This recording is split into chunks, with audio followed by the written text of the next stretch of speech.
Afternoon, Julien, your moderator.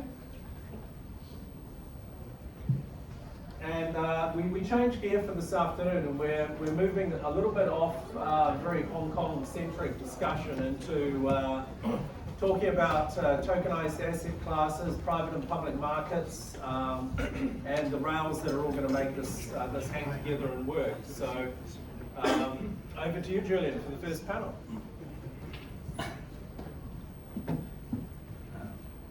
Thank you. Lucky to be on stage again. Functional markets are about 400 trillions. So it's a very important discussion we're going to have in a few minutes. Is to understand the opportunities of liquid markets through tokenization or just digitization. So we have three people on the panel. Maybe the first question I really have is, maybe we start top down this time around. Is maybe Tony, it's a question for you. What's the framework in terms of sizing, timeline? It's a huge market, bonds, equities, it's moving around all over the place, pretty much 24/7. What is the business case? Very top down. What's the opportunity? How much of the market share you can take? What's the time frame? Talking 1 year, 5 years? Just give a bit of framework. So good afternoon, everyone. So I'm Tony, so I head the sales for CSOP Asset Management. Well, some of you may know, some of you don't. So we're one of the asset managers in Hong Kong, very highly focusing on ETFs. And in the tokenization of the crypto space that we see right now is very huge opportunities. I don't have the exact numbers at the top of my head, but seeing the flow actively going to the one of the peers in the US for launching spot ETF, spot crypto ETFs. Then we kind of like estimated what's going to happen in Asia. And given that right now, most of the trading activities of spot crypto is actually coming from Asia time zone as well. So from that perspective, we can actually see there were huge uptake in this space. And from our investors' perspective, on the institutional area, we are seeing questions coming in, especially after the price movement in the current crypto market. And we've got questions coming from like not just the traditional asset managers, but also private bankers. They're coming in, family office, they're asking as well. So lots of the questions surrounding will be how to access, is to say the risk level, how they could better access the products with the certain level of the safeguarded asset. And maybe Tony, because you see most of the asset classes, which asset class you think the most mature to be tokenized in size first?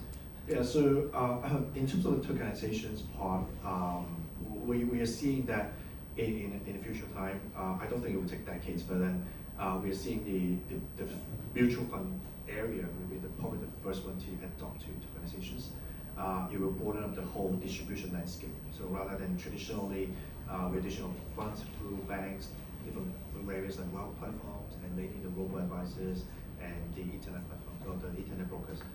But then, if once we tokenize it, let's say a mutual fund or even a tactical portfolios that we manage and mandate for, and we can basically like sell to cover, put on exchange and then cover trade like 24/7 within a certain boundaries of within the regulations. So I do believe the traditional asset class like the equities or fixed income will probably go first. And in terms of the vehicles, we will probably the unit trust and mutual funds. Andy, you want to say a few words on the mutual fund being tokenized? And if you can introduce yourself quickly, who are you, what do you do, who do you work for, and what's your superpower? We could see as well. Sure. Superpower, not that great, but I'm the senior advisor to Peach Income Fund. So we are one of the fully regulated platform that deals a lot on RWA matters. And to be very honest, I think one of our starting point is that we have team members who are very, very crypto native. Some of us started as early as 2017, and then we have very experienced institutional banker and bankers as well. So this is where I come from. I totally agree with Tony about mutual funds, and in fact, I think tokenizing them, maybe in my own humble opinion, is a piece of cake.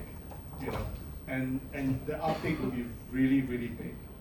As you can see from a lot of these spot ETF in US right now, I dare say that in time to come, and when Hong Kong opens up, I wrote an article actually a few days ago about who's going to be the next, probably Hong Kong, probably Australia, but I still felt that in terms of Asia, Hong Kong side, I think probably more than half of the current volume could be coming from our end. So I think it's a very bullish sign, and whichever company or institutions who are trying to tokenize some of their products, I'm not going to name specific products, but if you are trying to tokenize something, I think right now is the best time to do it, because BTC is up, traditional finance market is good, so this is the best time to do whatever use case that you want. Without going too much into details, you said the mutual fund tokenomics is a piece of cake. I'm using the word. Without going into it, why is that so simple in a way, and vis-a-vis the rest of the asset classes? I think it's more acceptable, in the wider market. Simply put it in this manner. Nick, next question's for you. You want to start with a quick intro? You want me to have the question first? You can give me the question as well. Okay, we were discussing yesterday about the end goal, the end state. Everything's becoming tokenized on multi-chains, on one universal chain, and all fluid, and that's the magics. It might take a few years of work, but we all have businesses, we'll have resources, we'll have constraints, profits, losses, people, hiring, firing. How do you manage the end goal, which is really put on a piece of paper, and running your business day to day, managing your resources? How do you invest vis-a-vis running your day to day? Yeah, so how do we get to the dream, right? So let me just introduce myself quickly. My name is Nicholas Dunham-Wilson. I'm CEO for Asia for GFO-X. We are a licensed, centrally cleared crypto derivatives exchange in London. We have a Hong Kong R&D hub, which is why I'm here. I was going to give you my secret power actually, because he asked me what my secret power was beforehand. I'll tell you what my secret power is. I cook the best steak probably in this room, so that is my secret power. Okay, that's well noted. As for the rest, how do we reach the dream? We know where we want to get to, right? Because we know that tokenizing items, assets, is just a form of containerization. Modality is really important in how we really approach the world. How do we make everything into a unifying form so we can lose friction within the system? So I think we kind of all know that that's the logical place we need to get to. But as a business, how do you get there? You have P&L. You've got to make money. You've got to make investments. Everybody's competing for dollars within your company. So how do you get there? And so, just speaking from our perspective, right? So we're in the derivative side. Is that really we've got to put the new asset class onto old rails first of all, because by doing that we can actually get some dollars coming in. So whether it's an ETF, which is a similar thing, and it's not dissimilar to the early internet going on phone lines, right? You have to use old rails first. Or when the car was first developed, you actually have to drive that car down horse tracks, right? Until people get with the program. People make a bit of money, so they see the dream. So you've got to make P&L so you can reinvest in what you actually want to do. So the next part was actually is slightly different to that. Is that how do you get there? Should we be on permission chains, non-permission chains, public chains, private chains? And I think again, from our perspective, this is very much a journey. We can't get to end state straight away. There is a big canyon between us and end state, and we've got to build that bridge till we get there. So whilst conceptually we should all be on public chains where we have full transparency and we get the full benefit of the blockchain, we can't get there straight away. We probably need to start off on a permissioned chain. The way we're thinking about it is that we have latency issues to think about, right? We've got to deal in fractions of seconds. Can I do that on a public chain when somebody's just launched a hot NFT, right? No, I can't have a 10-minute trade time. So we would probably have to start on a permission chain. We've got basic KYC, privacy considerations we have to take in place. I don't believe that there's a decent identity layer yet on the public chain. I know tons of people are building it, probably some of you are out there, but we need that identity layer first before we can start feeling more comfortable with it. Thanks. Maybe a question for each of you. The liquid markets have become high-frequency trading, collocation, nanoseconds, microseconds, being close to the exchange, trading as fast as possible. Do you think that's potentially contradictory with the blockchain, which at some point, though there are multiple developments, can be slower? Do you think at some point it would be really an element of this high frequency business, which is most of the big traders, hedge fund are on the high frequency? Do you think that it's going to be the impediment to move totally on the blockchain? Sure. Yeah. So my point of view on this is that it depends where you think you're going to containerize information. Is it pre-trade or post-trade, right? So pre-trade, actually at the point of trade, I think that's going to be tough to do if you're talking high frequency. I think post-trade, as you trade on the exchange, you go into settlement, containerized around that point. That's where you have your smart contract, but that's where you have your atomic settlement, and you build in your initial margin, variation margin rules around that. So you could probably do that post-trade.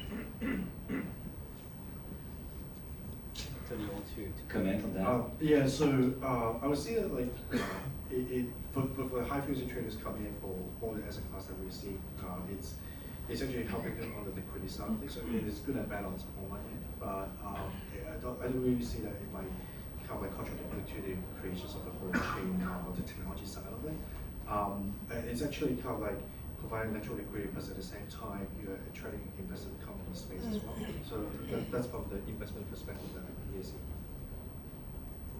Thank you.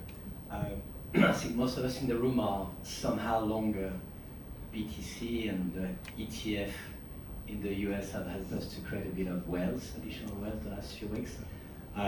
The point being, we've seen a record volumes and inflows into ETF in the States, and we're seeing in the next batch might be in Hong Kong. So ETF is a relatively old product, if I may say, well known, well identified, the biggest trading product in the world, the ETPs. Do you think that going to that well-known product to trade crypto or digital asset is the right step, number one, to get people to understand the ecosystem, or you think the ETP ETF will be challenged quickly? How do you see this necessary step, or it's actually a step we should skip? Andy? Sure, I'll take this on. I think it's a very natural progression, for the market, because this is a way for the traditional finance people or the industry to get a feel on how the crypto market is going to be like, and that is actually what we are trying to do, at Pitch. We try to bridge both TradFi and DeFi together, and by providing the right kind of tools and platforms, we can definitely bring new form of liquidity into the market, vice versa. It's not just to empower or give some superpower, like you say, to the crypto market, but it's actually both ways. Some markets lack a lot of liquidity, or fund products. Crypto just jump in and be a point of acceleration, for discussion's sake. So I still felt that this is a very natural progression, for us. Yeah, it's coming from a traditional finance space, and we did the first pair of crypto futures, virtual asset futures ETF in Asia. We have a BTC and a one ETH futures ETF. So what we're saying is that I think a lot of the industry participants, especially people from crypto professionals, definitely have questions on why ETFs and why we do the future space. But we've seen like one thing is like from traditional finance to new financial space, we're actually kind of like helping or kind of like building up the use case as well. Like how people can first actually get a taste of BTC or ETH by not just participating or seeing the smart contract everything we mentioned before, and but it's actually how they participate wide of a new asset class. How did you see it? And ETF is true. It's been exists for almost like 2 decades, I think.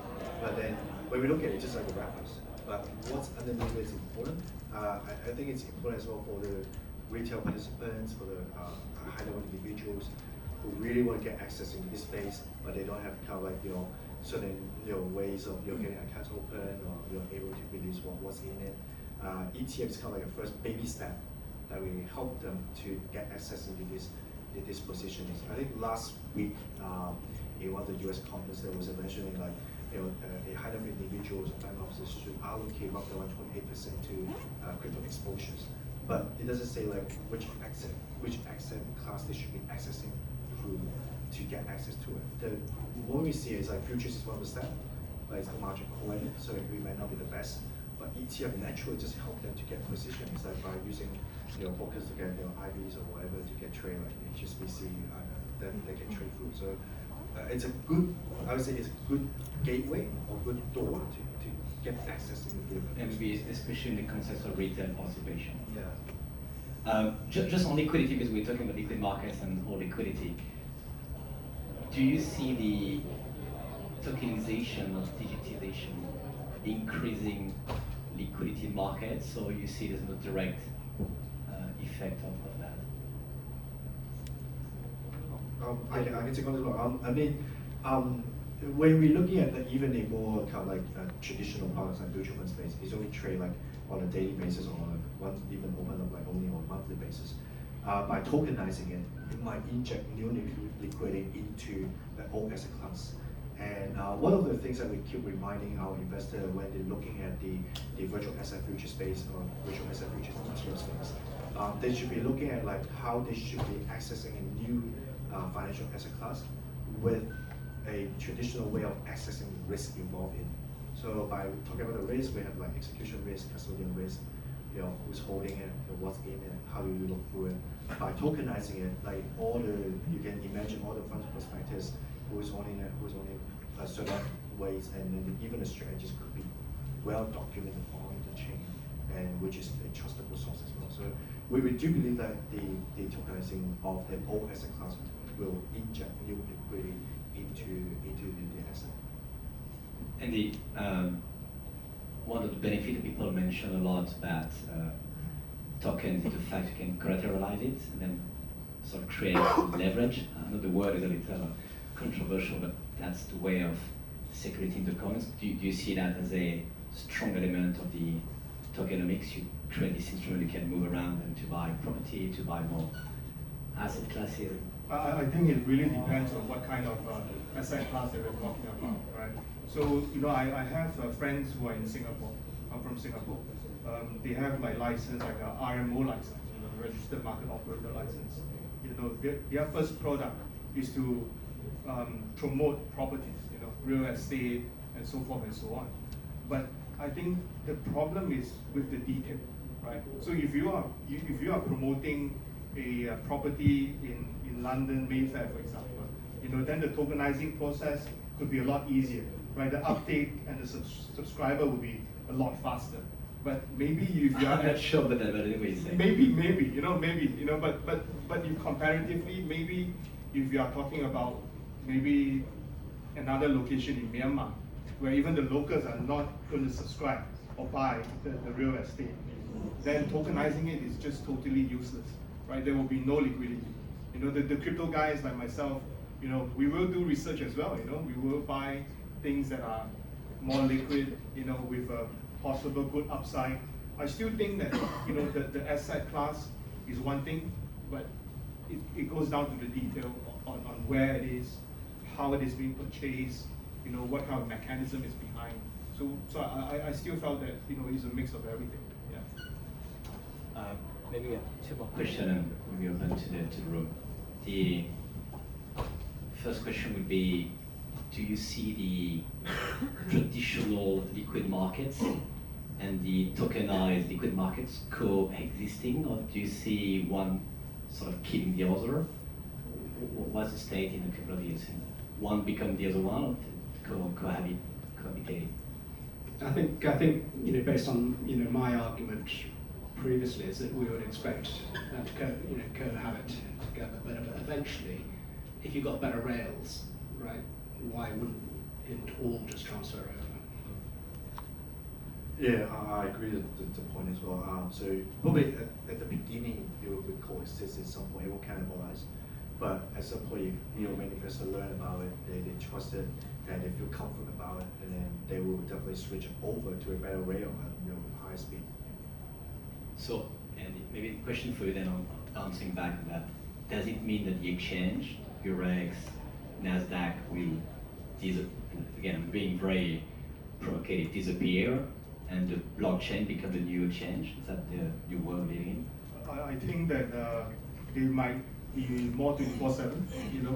If some of the traditional exchanges were to adopt settlements or adopt the blockchain technology, everything will be 24/7.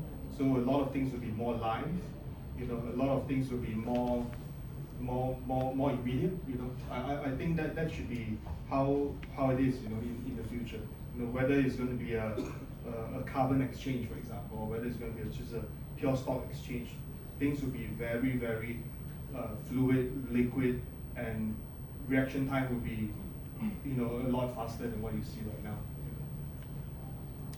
Just on that, without going too much in details again, do you see a corporation, a large corporation, let's take an example, Microsoft, could say, I don't need an exchange anymore, I've got the blockchain technology, I could create my own private chain, and then people can just trade with me. So I'm the corporation, I run my business, I become my own exchange, and I become my own private chain, and I control the full verticality.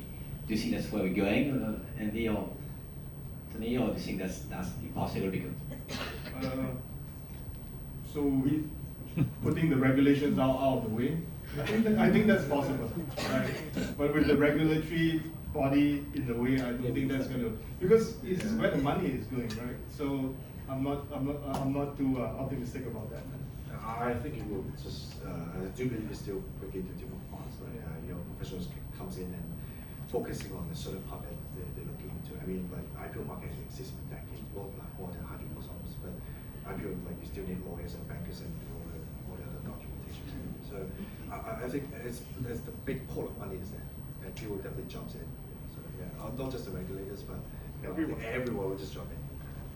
I think just the US market's only 5 stocks anyway now, so I think they can just go direct. Why bother with the exchange?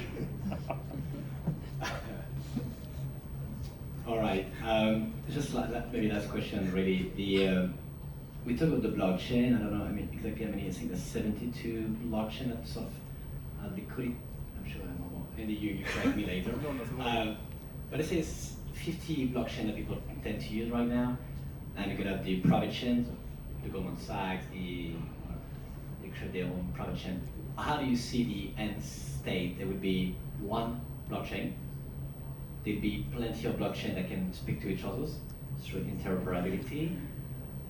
And how the regulatory, when the DH came in, not them to be in the room, but how do they manage to regulate such a complex tech-driven environment?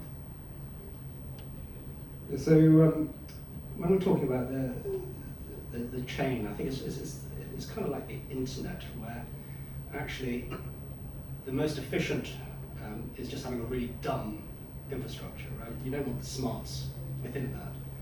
And so to me, you can have essentially lots of chains, right? All interacting with each other, but you have to have the smarts right on the edge of that, and that's how I think we deal with getting trusted parties on public chains. We get to be able to regulators get to deal with that by having your intelligence on the edge. I think that there will be a lot of changes. Whether it's going to be now or later, there'll be a lot of new changes. But I think as of today, if you can see, each of the chain has its own selling point, right? So to me, if you're talking about Ethereum, for example. I think it's a really good settlement chain, to be honest. But if you are talking about things that are more fun, you want to do a bit of a GameFi, you want to do a bit of a game asset, probably Solana or Matic would be good, right? But are they all of an enterprise grade as of now? I don't think they are. But with the help of everybody in the room, maybe they could make a big difference.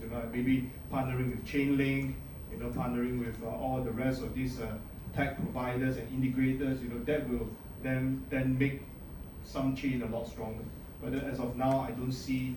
I still see that the competition is bringing in new innovation and new kind of tokenomics, new kind of gameplay, and that's how people get excited. Retail investors get excited because they see that there are new integration.